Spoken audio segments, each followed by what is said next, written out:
Everyone experiences their first night, and it's up to each person to decide which night they consider as their first. My first night with her. I quietly asked her, "Have you been with any other men?" The innocent girl blushed and shook her head. "You are my first." She tightly gripped my fingertips with her small palm. "My name is Mike Harper, just turned 32 this year. I'm still single but don't lack anything. Highly educated, tall, handsome with a high income. That's how others see my profile. I take pride in my job and don't lack women who are just for fun. I work at a high-end watch store that deals with luxury brand watches. It's located on a main street. There are several other stores in the chain. Among them, I'm the youngest manager. It's not the flagship store, but it's consistently the highest performing store in the chain. I've been the top salesperson for 5 consecutive years. I have a huge lead over my colleagues. I've been used to jealousy and spite since my school days. My reputation at work is a jerk who gets the job done. While every day is a series of tension to not be undercut, I consider these days fulfilling. I met her on a weekend. It was a Sunday evening, around the time people start heading home. That day, I was annoyed because a customer who had made a reservation canceled last minute. This customer was someone who always spent a lot of money, someone who supported my sales. The reason for the cancellation was frustrating. I felt he didn't provide enough special treatment with me. Apparently, he had been watching from a distance as I served other customers. In simple terms, they were acting up to jealousy. Thinking about this month's sales gives me a headache. There are more than enough people itching to pull me down. I was trying to keep my frustration from showing as much as possible. I didn't want my colleagues to think I was rattled. There were a few customers in the store, each being attended to by other clerks. And then, pushing the heavy door open, a seemingly out-of-place customer entered. She was a girl with long hair loosely curled, giving off a feminine impression. She could pass for a college student, but she also looked underage. Her skin was pure white, and she was wearing a bit of makeup. Her maxi skirt was khaki-colored with large pockets like cargo pants. Beneath the skirt was black chiffon and lace, fluffy and airy. Peeking out from the hem of her skirt were short Dr. Martens boots. Her top was a gray hoodie. For a moment, she caught the eyes of the clerks and customers in the store. That makes sense. She was incredibly beautiful. So much so that some customers started whispering, "Is she a celebrity?" She walked towards me, seemingly unaware of the attention she was drawing. Probably because I was the only one free among the staff. She smiled at me over the showcase. I responded with a professional smile of my own. In my mind, I thought she must be just window shopping. There are not many items in the store that a high school or college student like her could afford. Usually, they ask for the price, drop their shoulders, and then leave. Feeling irritable, I started to serve her somewhat teasingly. Looking for something. As I asked, she looked straight into my eyes, her face showing a hint of surprise. Then she replied in a small voice, "I'm looking for a gift for my father," with a slightly oppressed smile. It seems his birthday is coming up and she wants to give him a watch.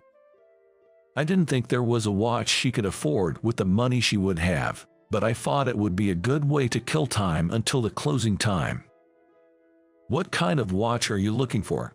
I don't really know much about watches. My father is turning 60 this year.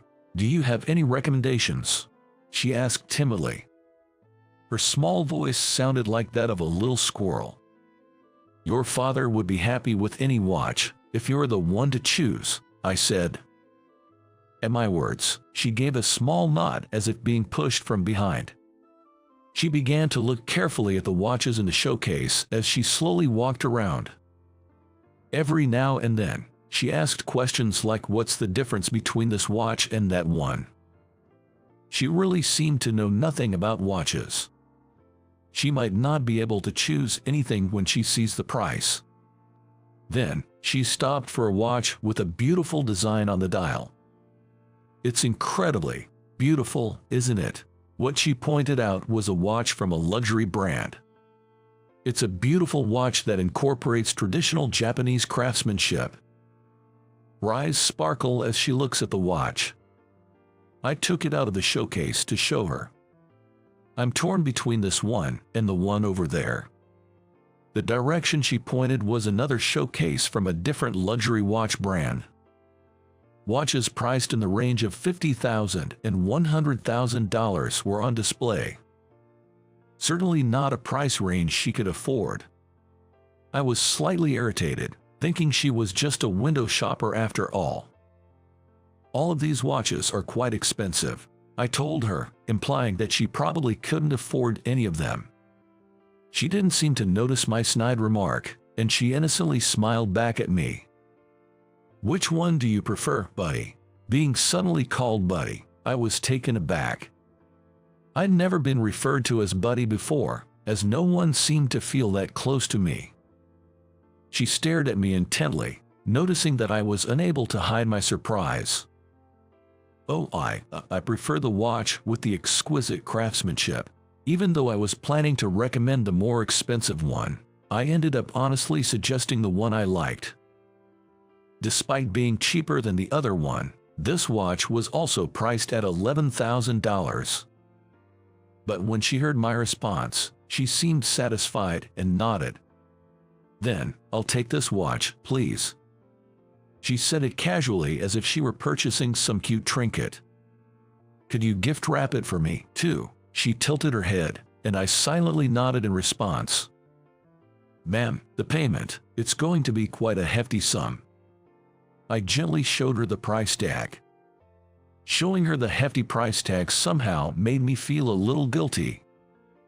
She checked the price tag, then took off her small backpack and pulled out a paper bag. She pulled out a bundle of bills still strapped together and offered it to me, as casually as if she was taking out a bag of cookies. The $1,000 bills at the end of the stack came out of the backpack front pocket. "I believe this should cover it. Can you please check?" Her words jolted me out of my instant silence. I told her it would take some time to wrap the item and led her to a sofa seat. A female staff member, who had just finished serving other customers, offered her a drink menu. Suddenly receiving such special services, she looked somewhat uncomfortable. I had the impression that there were still more bills in her paper bag. 10 minutes later, she carefully received a gift box with the watch in it and left the store.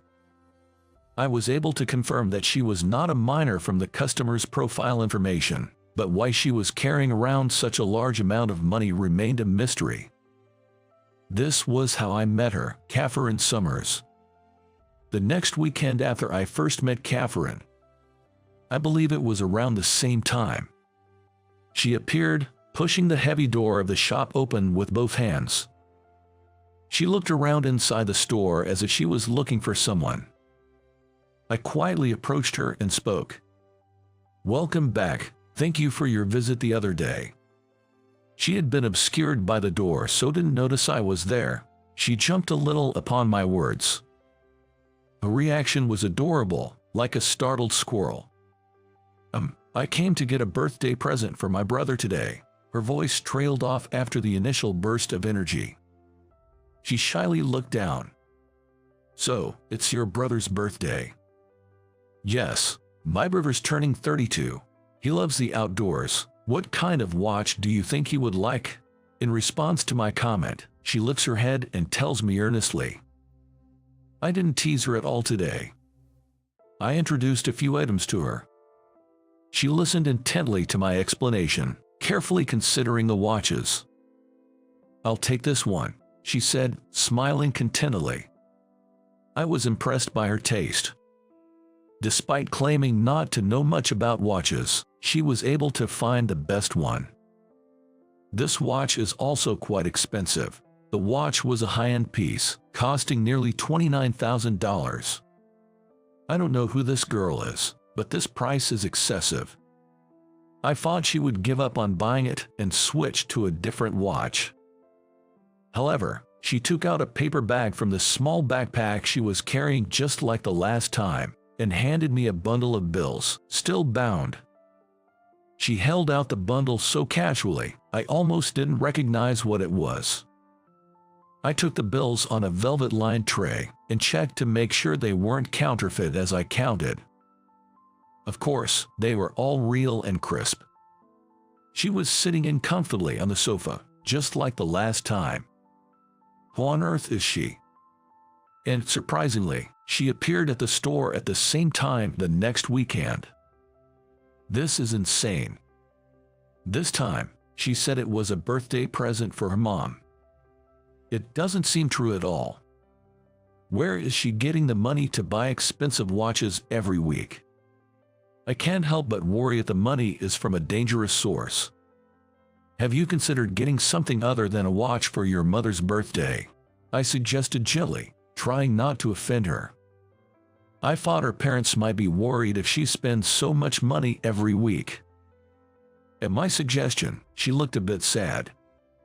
With a deflated voice, she asked, "So you figured out the birthday was a lie?" She hung her head in seeming shame. It almost felt like I was bullying her. I could feel the sharp glances from my colleagues. So the birthday story was a lie, I thought. I'm sorry for lying, but I couldn't think of anything else. She bowed her head deeply. I panicked when the customer bowed to me. You don't have to do that. I hastily touched her shoulder, and she looked up and locked her eyes onto mine. Is there a way for me to see you without buying a watch? I've never been shown such direct affection before. I lost my words for a moment. In response to my silence, she continues. It was love at first sight. I've never felt this way before. If it's a nuisance, I'll hold back, but is there a way I can just keep being close to you? Apparently, she had been visiting the store every weekend just to see me. Her thin shoulders were trembling slightly, perhaps due to nervousness. You're welcome here anytime, with or without a purchase. We're always waiting for you. Half professional, half genuine. It felt different from the usual courtesy I show to customers. There was a strange feeling about my own words. Thank you so much. Her tense expression softened instantly. From that day on, she started visiting the store every weekend. She would pop in without interrupting my work, exchanging a few words with me. She made friends with the store employees and would chat happily with them when I was busy. One usual weekend at the usual time, she peeked in through the door. Hello, Mike. Welcome, Miss Summers. We've been repeating the same exchange for several weeks now. With her usual small backpack on, she greeted me with a beaming smile. The other employees would call out, "Welcome." She would respond to each greeting by nodding her head. The next moment, stacks of bills rustle and fall onto the floor. It seems that the zipper of her backpack was becoming more open, and its contents slipped out as she moved through the store. 3 bundles of money with bands around them and loose $100 bills scatter across the floor, making me nervous. She was checking her backpack, saying, I picked up all the money and handed it to her. Do you always carry around this much cash? It's dangerous. I unintentionally sounded like scolding her. She took the money I gathered in both hands. Thank you. I had a huge win today. Usually, I have much less. She said, smiling brightly. Why does she always carry around so much cash? The initial question I had for her came back to me. Hey, how come you have all these money? I wasn't speaking to a customer anymore. I felt like an older brother worried about his little sister. In response to my question, she gave me a puzzled look. As if it's completely natural to carry around a lot of money on weekends. It's poker, There was a match with a real good player today, and the results were unexpected. I had a hard time processing her words. The words poker and the girl in front of me didn't seem to fit together. What she pulled out of her backpack was a card player magazine, wrapped with a piece of cloth. There were markings that looked like she had passionately learned the strategies. I was speechless at the sheer contrast. She looked worriedly at me as I stood there, stunned. Our eyes eventually met. Her eyes were a bit watery. I was taken aback and froze. "Are you disappointed? Do you hate me now?" Her slender shoulders were shaking, seemingly tense. I remember seeing these shaking shoulders before. At this moment, I felt a strong need to reassure her, who was always so sincere to me. "I'm not disappointed. How about we go out for dinner next time?" Upon hearing my words, her tears quickly retreated. A broad smile appeared on her face, and she expressed her joy by jumping up to stand on her feet. "Promise, don't just say such a thing." I wrote down my phone number and handed it to her, who was so excited already. I knew I probably shouldn't be doing this, but I hoped they would let it slide just this once. In fact, the other employees seemed to be turning a blind eye. She accepted the note with my number as if it were a treasure, and smiled with joy. I can't forget the trembling voice of her when she first called me. On the day I first asked her out, she told me there was a place she wanted to go during the day. "If you don't mind, I'll tag along." The place she took me was a casino, not too far away from the watch store. Apparently, there was a sizable tournament happening. These players are the real ones. For the record, I don't gamble. Not cards, no dice, no online stuff, nothing. She looked genuinely happy as she raised the bet, looking like she knows what she's doing. "It feels like a dream, being here with you, Mike." Looking at her sparkling eyes and joyous face, I found myself feeling happy as well. She was unlike any other girls I've met before, and I found myself unsure of how to deal with it. We went to the dinner after she was satisfied with her play. When I took her to a slightly fancy Italian restaurant I had reserved, she seemed a bit nervous. "Excuse me for a moment, I got a text." Her phone kept chiming with new text notifications during dinner. Each time, she would check her phone and reply. I caught a glimpse of the icon of the person texting her, a picture of a rugged-looking guy. Seeing that made me surprisingly irritated. "Boyfriend. He seems worry-prone. Let's finish up and head home." A cold, accusing voice slipped out without my intention. She looked at me, startled. I couldn't see her straight for some reason, so looked away. "Mike, look at me." "Enough. Did you have fun making fun of me?" I knew it sounded petty, but I couldn't stop the words spilling out. I acknowledged that this was indeed jealousy.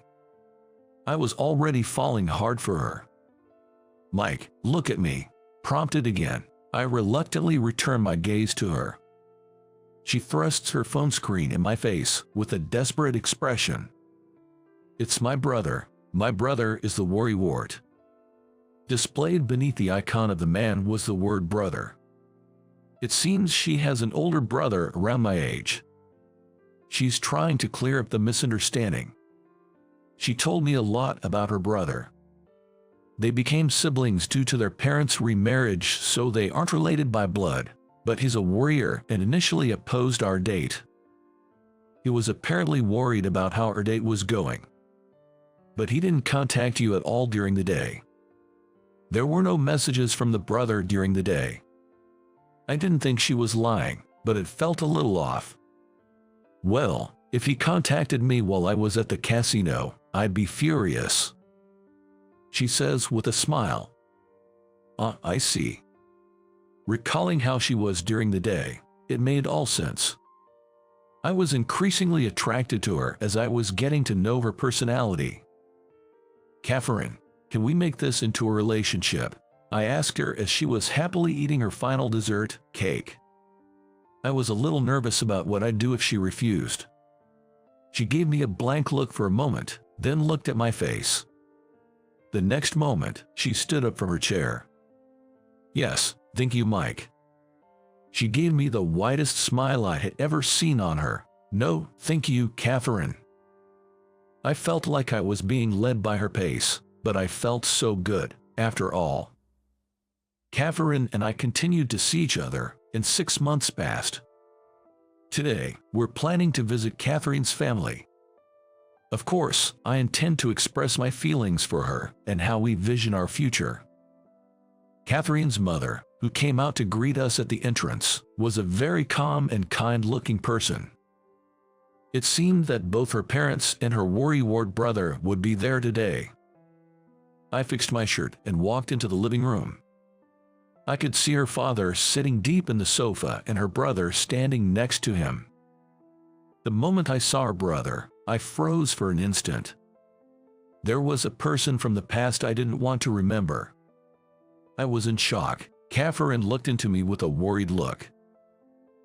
Mike, you're Mike Harper, aren't you?" Catherine's brother, Robert, raised his voice in surprise. He was the last person I could ever face in my life. The one person who knew the past I least wanted Catherine to know about. I started to break out in cold sweat. I was born in Germany and moved back to the States when I was in grade 7. At first, I had a hard time fitting into the school. The persistent bullying instigated by the girls in my class deeply wounded me, who was just a regular vulnerable teenager. It was Catherine's brother who helped me out. Robert was the only one who was kind to me, who was being excluded by the class. I betrayed such a kind classmate. The target switched from me to Robert, who was protecting me. That's how I got released from being the target. And I abandoned kind Robert. I joined the other classmates and bullied him. If I didn't, I would be left out again. It was fear that led me to betray Robert. In the end, whether this was the cause or not, Robert was not there after the summer vacation. He and his family had moved, and Robert got transferred to another school for the new semester. I had not seen Robert since then, until this day. I'm sorry, Robert, I just can't find the words to say. I wanted to run away from this situation and turned on my heels. I thought I would just run away. If Catherine finds out what I did, she would be sad and very disappointed at me. I don't think I can stand it. Mike, what's the matter? As I brushed off her hand and headed for the door, Robert's voice reached my back. Are you going to run away again? Is that all you can handle? Robert's words made me stop in my tracks. I wondered what I would lose if I ran away from here. I know I would lose Catherine. At the same time, I felt like I would lose something very important as a person. I closed my eyes tightly and motivated myself. Then once again, I turned around and showed my face in front of Robert. What should I do? I muttered, like a child. Robert smiled in astonishment at my behavior. Don't be bound by such old things. I was a little surprised, but such coincidences happen, I guess. He chuckled and lightly tapped my shoulder, just like he used to. Catherine looked on blankly, unable to understand what was happening. Robert explained to Catherine that we were classmates in school and had not seen each other since he moved away. Catherine looked surprised and glanced back and forth between Robert and me. Well then, there's nothing to worry about. The guys were friends, right? That's a good thing, isn't it? Catherine, looking happy, gave Robert a hug around his neck. I sat properly on the floor again and greeted their parents. I recognize that greeting to you all might be delayed, but I am Catherine's boyfriend, and we're in a serious relationship. I hope that we can get along and that she and I can continue to nurture our bond. Catherine's father gently touched my shoulder as I bowed my head to the floor in greeting. Lift your head. It's been a while, hasn't it? I'm glad to see you're well. When we were in grade 7, I had been treated to dinner at Robert's house a few times. Robert's dad must have remembered me from that time. I was worried about who Catherine would bring, but if it's you, I'm fine. But I abandoned Robert, I unintentionally said to her father, who was smiling at me gently. Does he hold no grudges against me for abandoning his son? You know your own weaknesses and faults. That's what makes a person grow kinder with time. Hearing those words, I felt tears welling up in my eyes. The kind and open minds that Robert and Catherine have must be the result of the heritage from this man. I thought, I wanted to become someone like him who can forgive mistakes by others. Robert had told me that the move during summer break wasn't due to anything that happened at school. Apparently, his biological mother's health had worsened and she was to be transferred to a different hospital. Knowing she wouldn't recover, the family had moved to be with her until the end. I decided to make a prayer in front of her picture in the living room. As I was silently praying, Robert chuckled next to me. I guess Mom arranged this. Catherine is still in college, so we plan to start preparing for the wedding as soon as she graduates. Excuse me, a year has passed since Catherine and I started dating. This is my first time stepping into her apartment. She wanted to experience living alone for her final year of college, so Catherine rented an apartment. Our relationship has been going pretty well, but we're under the watchful eye of Robert.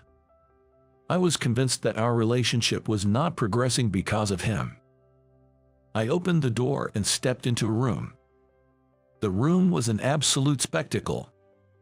Posters of Casino and the archive of card player magazines decorated the space, and I could spot so many notebooks and memos with her handwriting on it, traces of her studies for the advanced strategies.